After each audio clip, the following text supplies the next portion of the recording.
Tanzania, যেখানে প্রাচীন ঐতিহ্যের সাথে বেঁচে থাকার সম্পর্ক রয়েছে। হাদজাবে উপজাতি তারা হাজার হাজার বছর ধরে বেঁচে থাকার জন্য বেবুন এবং অন্যান্য বন্যপ্রাণী শিকার করে আসছে। এটি কোনো খেলা নয়, এটি তাদের জীবনযাত্রার ধরন। আজ আমরা এই দ্রুত আধুনিকরণকারী বিশ্বে ভূমির সাথে তাদের সংযোগ, অতুলনীয় দক্ষতা এবং চ্যালেঞ্জগুলি প্রত্যক্ষ করব। হাদজাবে উপজাতি এখনো হয়তো উপত্যকায় বাস করে। আধুনিক সুযোগ সুবিধা থেকে তারা অস্পর্শ। তারা সবকিছুর জন্য তাদের সহজাত প্রবৃত্তি, হস্তনির্মিত সরঞ্জাম এবং সম্প্রদায়ের উপর নির্ভর করে। এই উপজাতির দিন শুরু হয় বাসি গাঁজা খাওয়ার মাধ্যমে। তারা বিশ্বাস করে যে এই বংশী গাঁজা খেলে তাদের দিনটা খুব ভালো কাটবে। তারপর তারা শিকারের প্রস্তুতি শুরু করে। তবে তাদের শিকারের মধ্যে রয়েছে জেব্রা, গন্ডার, সরাজু, শূকর, হনুমান এবং অন্যান্য প্রাণী। তারা শিকার করে এবং তাদের সামনে যা পায় তাই খায়। তারা এমন একটা প্রজাতি যারা পুরুষ হোক কিংবা মহিলা, সকালে ঘুম থেকে ওঠার সাথে সাথে সকালে গাঁজার প্রয়োজন হয়। আমরা আমাদের এলাকায় অনেক লোককে দেখেছি যারা গাঁজা সেবন করে পাগল হয়ে গেছে। কিন্তু এই উপজাতি এমন গাঁজা খায় যে প্রতিদিন খাওয়ার পরেও তারা পাগল হয়ে যায় না। বিপরীতে এই গাঁজার মাধ্যমে তাদের শিকারের প্রতিক্রিয়া বৃদ্ধি পায়। এই প্রজাতিটিকে হাদজাবে উপজাতি বলা হয়। তাদের প্রধান খাদ্যের তালিকায় মধু, কন্দ, ফুল এবং বিশেষ করে শুষ্ক মৌসুমে মাংস অন্তর্ভুক্ত। তাদের শিকারের তালিকায় বানর, হরিণ, ছাগল, জেব্রা, গন্ডার, সজারু, শূকর ইত্যাদি রয়েছে। যেদিন তাদের সামনে যে প্রাণীটি পাওয়া যাবে সেই প্রাণীটি তাদের প্রধান শিকার হবে। অর্থাৎ শিকারের প্রতি তাদের কোনো পছন্দ নেই। তারা সকালে শিকার করতে বের হয় এবং তাদের সামনের প্রাণীটিকে বেছে নেয়। যে প্রাণীটি আসবে, অর্থাৎ যে প্রাণীটি তাদের শিকার করতে হবে, তা হতে পারে হনুমানের ছোট্ট প্রজাতি অথবা গন্ডার বা শকুনের মতো বৃহৎ প্রাণী। তাদের মতে তাদের এই মাংস রান্না করার চেয়ে ভাজা অবস্থায় বেশি সুস্বাদু বলে মনে হয়। এই ভুনা মাংস তাদের কাছে বেশি সুস্বাদু। তবে বেশ কিছু খাবার আছে যা তারা রান্না করে খায়, যার মধ্যে রয়েছে গরুর মাংসের স্যুপ, বানরের স্যুপ এবং কিছু গাছের শিকড়। এই আদিবাসীদের জীবনের লক্ষ্য খুব সহজ। সকালে ঘুম থেকে উঠে শিকারে বের হয়, শিকার করার পর ফিরিয়ে আনে, সারাদিন সে খাবার খায় এবং রাতে ঘুমিয়ে যায়। এই উপজাতির কেবল পুরুষরাই শিকার করে না, পুরুষদের পাশাপাশি মহিলারাও শিকারে যায়। তবে বেশিরভাগ সময়ই এই মহিলাটিকে মাটির নিচে ফুল, ফল, লতা, শিকড় ইত্যাদি তুলতে দেখা যায়। কারণ পুরুষরা তীর ধনুক নিয়ে শিকার করে এবং মহিলারা গাছের ফুল, ফল, লতা, পাতা সংগ্রহ করে তাদের জায়গায় জড়ো করে, যেখানে তারা ফুল সংগ্রহ করে এবং সেখানে বসে মহিলারা একত্রিত হয় এবং গাঁজা সেবন করে। এই গাঁজা সেবন করার সময় তারা তাদের ভাষায় গান গাইতে শুরু করে এবং এটি তাদের দৈনন্দিন কাজ। এই এলাকাটি আল্টো ভাইকিরি এবং লিওটলির কাছে অবস্থিত। প্রাগৈতিহাসিক প্রমাণ থেকে জানা যায় যে শিকারী সংগ্রাহক সম্প্রদায়গুলি কমপক্ষে 50,000 বছর ধরে এই অঞ্চলে বসবাস করে আসছে।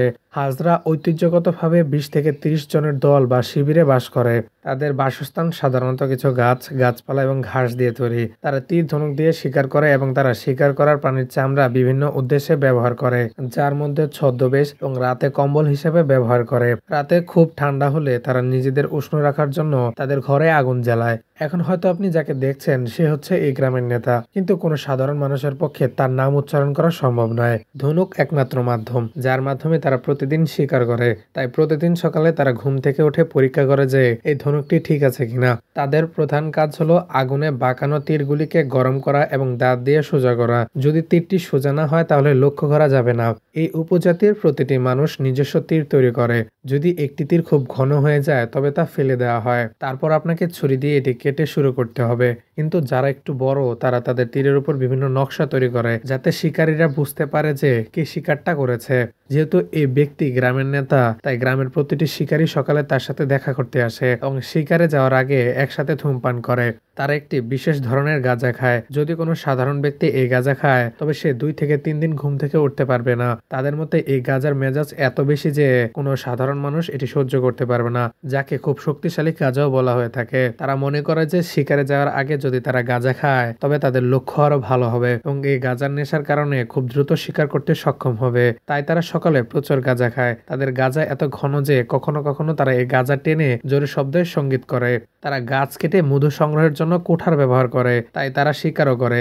যাওয়ার আগে তারা এই কোঠাটিকে ভালোভাবে ধারালো করে। তারা এই কোঠাটিকে ধারালো করার জন্য পাথরও ব্যবহার করে। এখন তারা শিকারের জন্য প্রস্তুত। এই উপজাতির সবাই তীর নিক্ষেপের জন্য পারদর্শী। তারা প্রতিদিন শিকারের পাশাপাশি অবসর সময়ে তীর নিক্ষেপের অনুশীলন করে।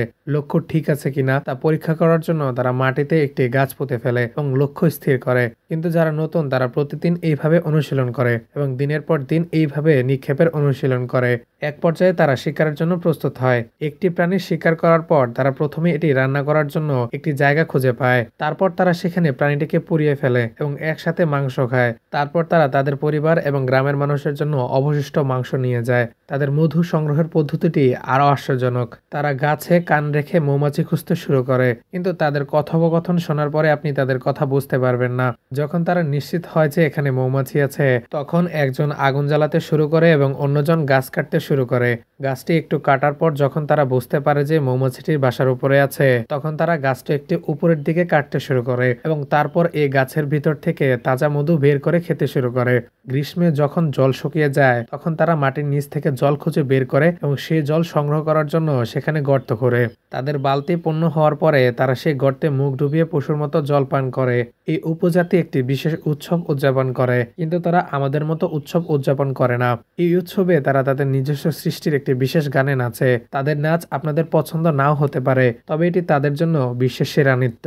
এই উপজাতির মহিলারাও এই উৎসবের দিনে খুব আনন্দের সাথে নাচে এবং অন্যান্য পুরুষরাও তাদের নাচ দেখে তাদের প্রতি আকৃষ্ট হয় এবং তাদের জীবনসঙ্গী খুঁজে পায়। যে যত ভালো নাচতে পারবে ততই শক্তিশালী এবং দক্ষ পুরুষকে তাদের জীবনসঙ্গী হিসেবে পাবে। এই উপজাতি দৈনন্দিন জীবনের সাথে জড়িত। আপনি কি একটা জিনিস লক্ষ্য করেছেন? এই উপজাতি প্রতিদিন একজন সাধারণ মানুষের মতো জীবনযাপন করে না। সকালে ঘুম থেকে ওঠার পর তাদের উদ্দেশ্য এবং লক্ষ্য একই। এই উপজাতির প্রধান কাজ হলো শিকার করা। একজন শিকারী যত ভালো হবে সে তত বেশি সম্মান পাবে। তবে এই উপজাতির একটি ভালো দিক হলো তারা তাদের শক্তি দিয়ে বিচার করে না। একজন নেতা কতটা দক্ষ এবং কতটা জ্ঞান সম্পন্ন তা দিয়ে ব্যাখ্যা করে। সেই প্রেক্ষাপটে দলের নেতা নির্বাচন করা হয়। ভিডিওটি ভালো লাগলে লাইক করতে পারেন এবং সাবস্ক্রাইব করে পাশে থাকতে পারেন। দেখা হবে পরবর্তী ভিডিওতে। ততক্ষণ পর্যন্ত ভালো থাকবেন।